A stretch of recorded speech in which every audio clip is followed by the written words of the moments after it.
好，我是爱做美食的于姐，今天给大家分享一个脆皮油条。之前呢，我们分享一个软油条，有嚼劲儿的，凉了也不会硬。在我心目中呢，那就是一个健康油条。但是呢，有好多的网友要求要分享一下脆皮油条。我们这边呢是年轻人喜欢吃那一种脆皮油条，因为那个油条它有它的好处，因为泡豆浆啊非常好吃。今天呢，为了满足大家的要求哈，今天来给大家分享一个脆皮油条。所有的食材呢也都在这里，我来给大家介绍一下。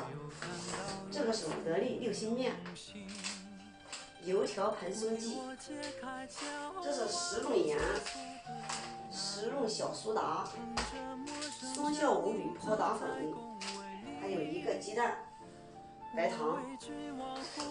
这个是我选用的油，一级菜籽油。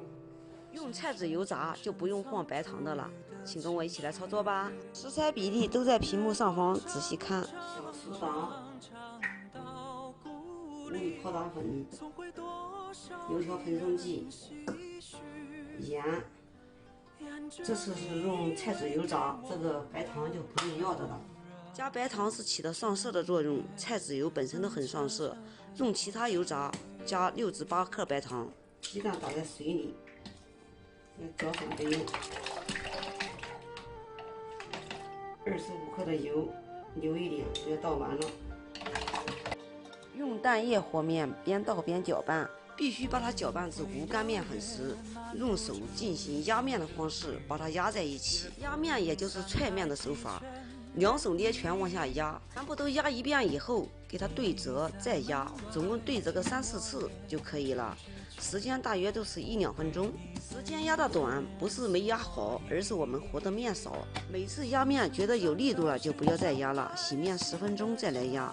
不然的话，表皮压破，炸制的时候灌油就不好吃了。和完以后，给它上面抹点油，盖上保鲜膜，醒花10至20分钟左右，再来进行第2次压面、第3次压面。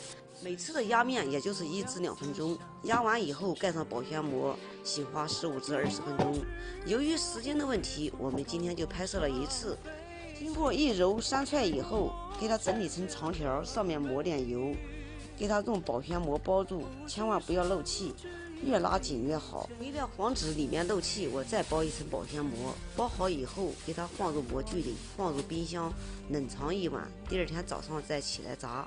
醒发好的面去掉保鲜膜，下面撒点干粉防粘，然后把它倒在案板上，直接给它拉长，面千万不要揉。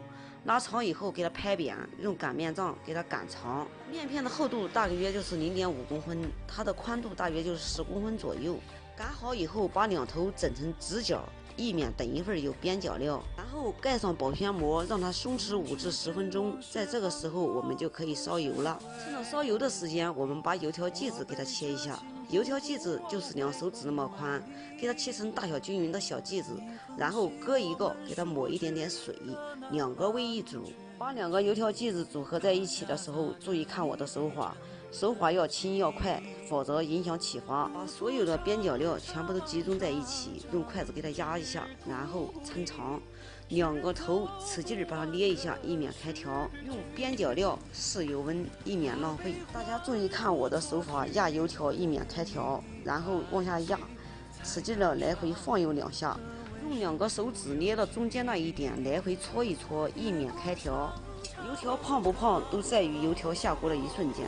在油条浮起时，不停地翻动，来回的翻动，翻着翻着，油条就长胖了。油条从下锅到出锅，大约就是1分钟左右。油条炸至两面金黄时，就可以出锅了。这个油条最大的特点是出锅的时候是脆皮的，放1天也不会塌架，而且非常的好吃，凉了也不会发硬哦。1斤面炸10根油条，多么划算呀！听听它的酥脆的声音。